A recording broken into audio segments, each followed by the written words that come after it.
It's hard to ignore these days. The realization that technology controls a major part of our lives. It becomes especially prevalent in noticing how our kids interact and play these days even.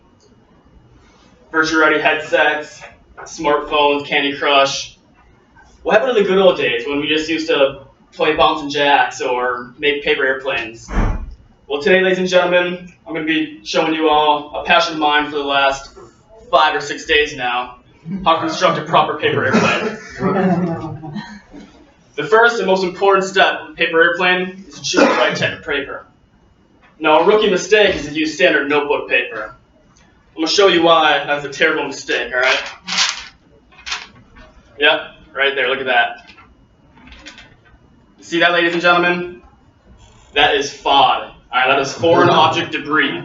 A tiny speck of paper like that can take down an entire paper aircraft. Not to mention, 3-hole punch on one side to offset the center of gravity. Distribution of ink per line is completely unbalanced, and the whole sheet itself is just entirely too fragile and light. It's just not going to be sufficient for proper aircraft operations. So most people go ahead and upgrade to standard printer paper, and that's all right. The printer paper comes in at around 20 pounds per ream typically. But most of us here are in military aviation, so we understand the true importance of spending too much money on aircraft parts. So I have here, ladies and gentlemen, some premium 28 pound per ream printer paper that I'll be using to construct my paper aircraft. So once you've assembled the entire list of parts that you need, this paper, we can finally begin. The first step is to make one long fold in the middle, hot dog style.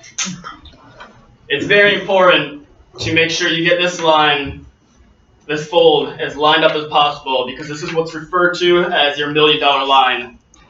All the other lines and all the other folds will be referenced to this line right here. So after you do that, the next step then is to make a house, fold the top and left corners down, and again, try and line it up as perfect as possible with your $1 million line.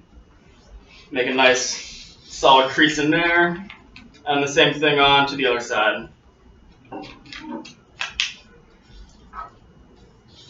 Once you have a nice house figure like that, you want to fold it down to the bottom like that. Leave it approximately 1 inch from the bottom.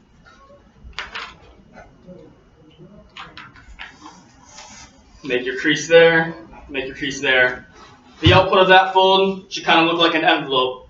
So then again, we'll be folding the top and left corner, left and top right corners down, and make a house again. Line it up with your $1 million line, and make your crease. Same thing to the right side. $1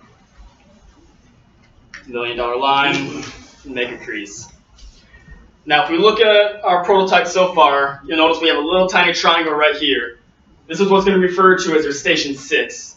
So we're going to take station 6, and we're going to fold it back up over the top right there.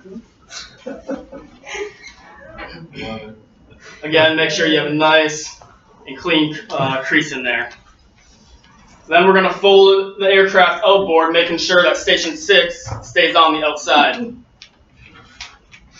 And again, line everything up nice and perfect. I usually carry a handy-dandy nickel with me, but I apparently forgot it today. Hard fine. Yes, there you go. Exactly, that is hard fought though, so whatever. Anyways. Now you can start to see the actual form of what our aircraft is about to look like. So the last step is to finally form the wings. So we're going to line this top, we're going to fold it over to line the top of the wing here to line up with the bottom of the aircraft there. Making sure we give extreme focus at the nose cone to give a nice and clean pointed tip. Get a nice crease in there, flip it over, and do the exact same. Fold it over, get the top of the wing lined up with the bottom of the aircraft. And then open it all back out. Try and get the wings as even as possible. Grab on to station 6. And that, ladies and gentlemen, is how you make a paper airplane.